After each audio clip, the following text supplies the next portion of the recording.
শুধু তুমি নও, তোমার মতো হাজার হাজার লক্ষ লক্ষ মানুষ চায় ওই পারের মানুষটা তাকে রেসপেক্ট করুক, তাকে ইগনোর না করুক, তার ভ্যালুটা বুঝতে পারুক, তার সঙ্গে ভালোভাবে জীবন কাটানোর পরিকল্পনা করুক, তার হাতটা শক্ত করে ধরুক।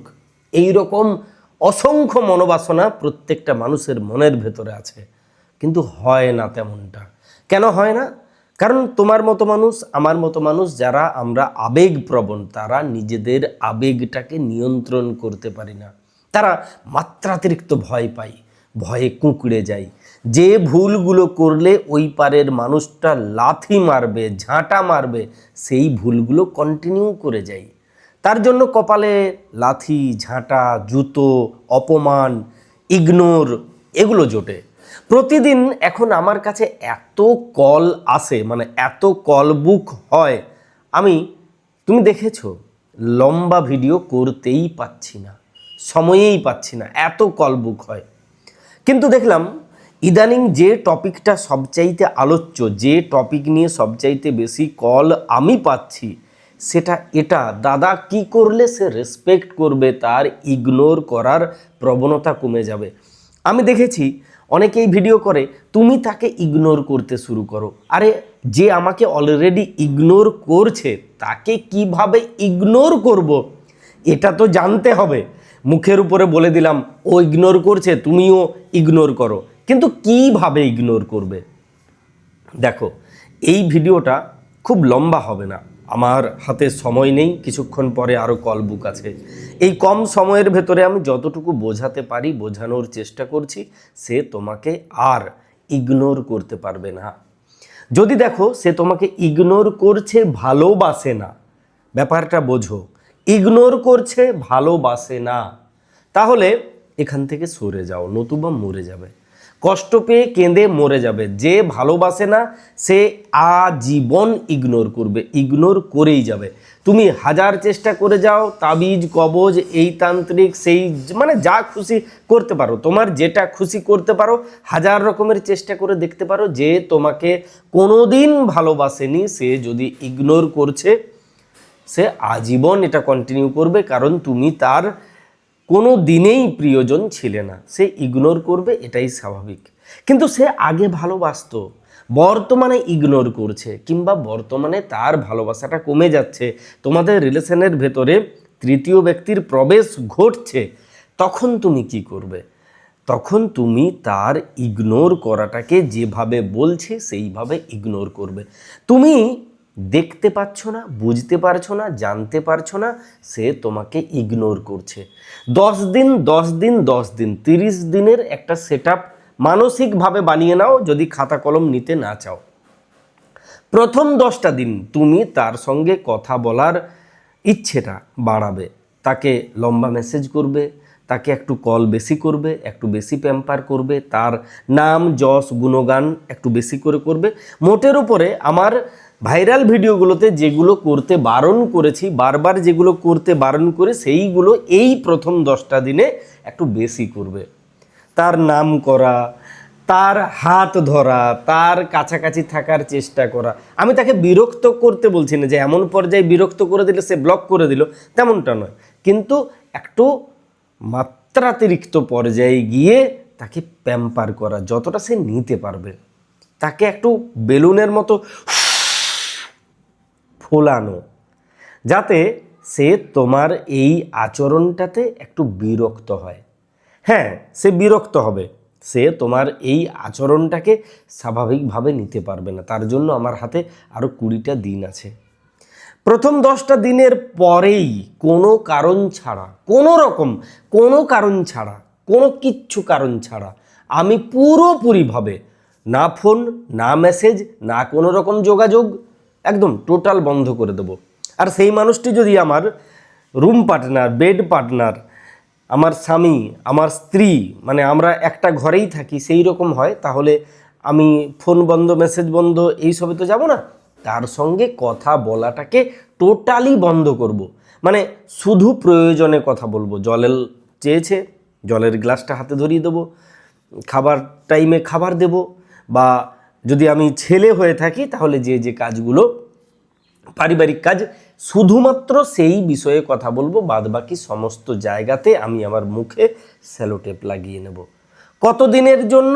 10 দিনের জন্য, যদিও এটা 20 দিন চলবে। 10 দিনের জন্য এই কারণে বলছি, কারণ নেক্সট 10টা দিন একটু অন্যরকম হতে চলেছে।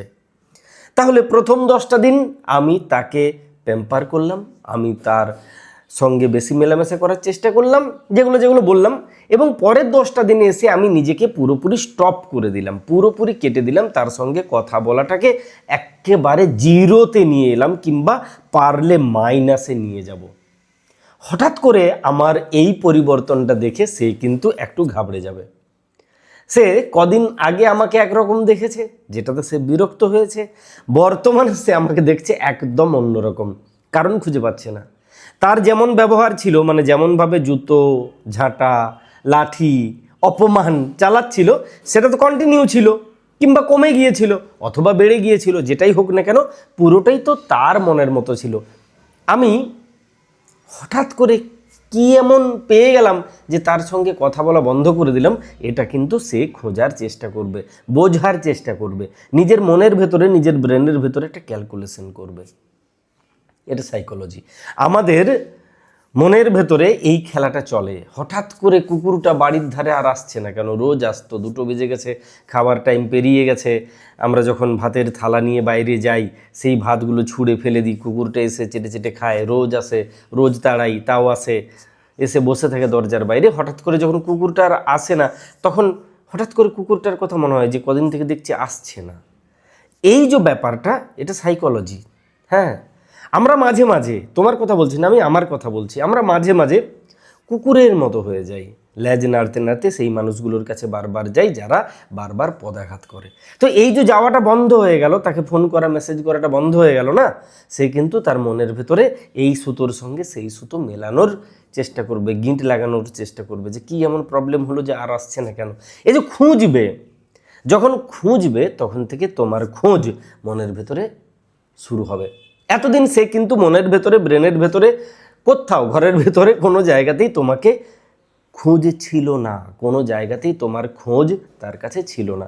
এবারে সে তোমার খোঁজ নিতে শুরু করলো মনের ভেতরে।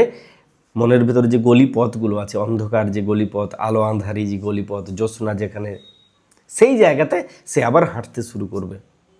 কার সঙ্গে? তোমার সঙ্গে। যে কি হলো, হঠাৎ করে পালিয়ে গেল কেন, হঠাৎ আর ফোন করে না, মেসেজ করে না, কি এমন ব্যাপার? এবারে লাস্ট 10টা দিনে আসল ম্যাজিক। আমি অলরেডি তার মনের ভেতরে প্রবেশ করে গেছি, কিংবা তার ব্রেনের ভেতরে প্রবেশ করে গেছি। এরপরে আমি পজিটিভ পোস্ট করতে শুরু করব। সূর্যাস্ত দিনের শেষ, জীবনের শেষ নয়। প্রত্যেক মানুষের জীবনে নতুন করে সূর্যোদয় হয়। ভাঙা নৌকার অপেক্ষায় বসে থেকে লাভ নেই। প্রত্যেক মানুষের উচিত ভাঙা নৌকাটাকে হয় সারিয়ে নেওয়া, আর যদি সারাতে না পারি অন্য নৌকার সন্ধানে এগিয়ে যাওয়া।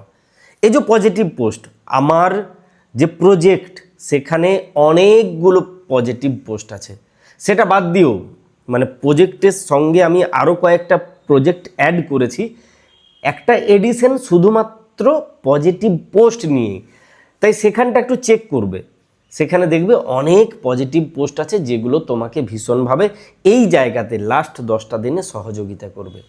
ওই যে ও মনের ভেতরে তোমাকে খোঁজ করছিল, এবারে যখন দেখবে তোমার স্ট্যাটাস চেঞ্জ হয়ে গেছে, তোমার ফেসবুক পোস্টগুলো চেঞ্জ হয়ে গেছে, আমি জানি ও হয়তো তোমাকে ব্লক করে রেখেছে, কিন্তু তুমি তোমার প্রোফাইলটাকে প্রাইভেট করে রাখবে না। ব্লক মানে ফোনে ব্লক, মনে ব্লক নয়। যখনই মনের ভেতরে একটা কিউরিসিটি তৈরি হয়, তখন ব্লক আনব্লক হয়, তারা আবার প্রোফাইল ভিজিট করে, কিংবা ফেক অ্যাকাউন্ট থেকে প্রোফাইল ভিজিট করে, বন্ধুবান্ধব বা পরিচিত মানুষের প্রোফাইল থেকে প্রোফাইল ভিজিট করে। তাই প্রাইভেট রাখবে না, কন্টিনিউ সেই পজিটিভ পোস্টগুলো করে যাবে। তুমি রেজাল্ট দেখতে পাবে, একদম দেখতে পাবে। যে মানুষটা তোমাকে একটা সময় ভালোবেসেছিল, আজকে ইগনোর করছে, রেসপেক্ট করছে না, তার সঙ্গে তুমি যদি এই সাইকোলজিক্যাল মাইন্ড গেমটা খেলে দাও, সে কিন্তু থাকতে পারবে না, সে একদম থাকতে পারবে না।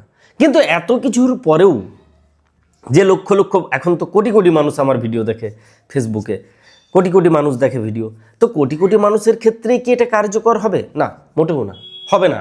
সবার ক্ষেত্রে এটা কার্যকর হবে না। কাদের ক্ষেত্রে কার্যকর হবে? যাদের ক্ষেত্রে ভালোবাসাটা ওই পারে ছিল, আর যখন ওই পারের মানুষটা আমাকে ছেড়ে দিয়ে যাওয়ার জন্য চার পা তুলে বসে আছে, সে একটা অজুহাত খুঁজে যাচ্ছে যে একটা অজুহাত পেলেই গুলি চালিয়ে দেবো, সে তুমি যাই করে নাও তার ভেতরে কোনো পরিবর্তন আসবে না। সাপকে দুধ কলা খাওয়াও, চাই মধু খাওয়াও, চাই যা খুশি খাওয়াও, তুমি কিছুতেই তার মুখের ভেতরকার যে বিষ সেটাকে মধু করতে পারবে না। সমুদ্রের জলে চিনি মিশিয়ে তার লবণতা কমানো যায় না, এটা বাস্তবতা। তাই যাকে আমি বোঝাতে পারছি না, বারবার চেষ্টা করছি, ওহ বাবারে কি বাসের আওয়াজ, এই রোড সাইডে বাড়ি হলে এটা প্রবলেম। তো যাকে আমি বোঝাতে পারছি না, বারবার চেষ্টা করছি কিন্তু বোঝাতে পারছি না, তখন তাকে না বুঝিয়ে নিজেকে বোঝানো উচিত যে আমি ভুল জায়গায় চেষ্টা করছি। পাথরে মাথা ঠুকছি ঠুকছি ঠুকছি, পাথরটা ভাঙবে না, মাথাটা ফেটে যাবে, তাই না? তাই যখন আমি বুঝে যাব, আমরা সব বুঝে যাই, আমরা সব জানতা, সব জানি কে ঠকাচ্ছে, কে প্রতারক, কে ভালো মানুষ, কে প্রেম করে, কে করে না, সব জানি। তারপরও নিজেকে বোকা বানাতে ভালো লাগে, তাই বোকা বানাই। তোমার যদি আমার সঙ্গে দরকার, তাহলে ভিডিও ডেসক্রিপশানে যাবে, যদি ইউটিউবে দেখছো তাহলে দেখবে একটা নিচে মোর লেখা আছে, মোরটাই ক্লিক করবে, সেখানে যাবে, দেখবে আমাদের টিমের হোয়াটসঅ্যাপ নাম্বার দেওয়া আছে। ওটা ফ্রড নয়, আমার টিমের নাম্বার। ওই নাম্বারটাতে যোগাযোগ করবে কল বুক করার জন্য।